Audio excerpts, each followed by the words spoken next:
دوستانو د چیلی اپلیکیشن نه ګټه واخلئ.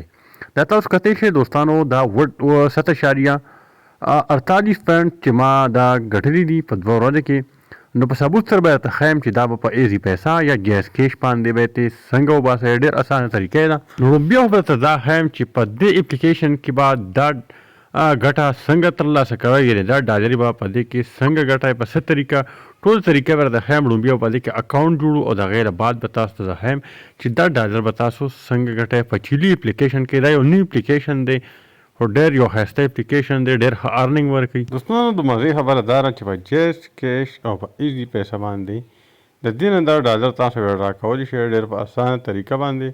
د تاسو کتی شئ په دې ملکونو کې دا اپلیکیشن چې دی دې نه تاسو پیسې اخیستی شئ، یعنې پاکستان کې هم دی. پی کې آر به موږ سلیکټ کړو او دلته به جیس کیش یا ایزي پیسه سلیکټ کړو، یعنې ایزي پیسه باندې زما خپل ایزي پیسه نه ایزي پیسه به پکې سلیکټ کړم.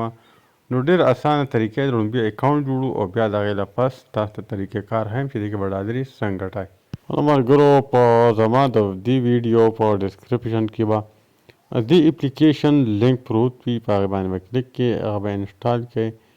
نو تاسو ته به د رجسټریشن چې کوم انټرفیس دی به راشي، خپل چې د اپلیکیشن چې دی به یې رجسټر کړئ، یعنې جیمیل یا ایمیل دا پکې واچوئ. نو ستاسو چې د اپلیکیشن چې دی هغه به رجسټر شي.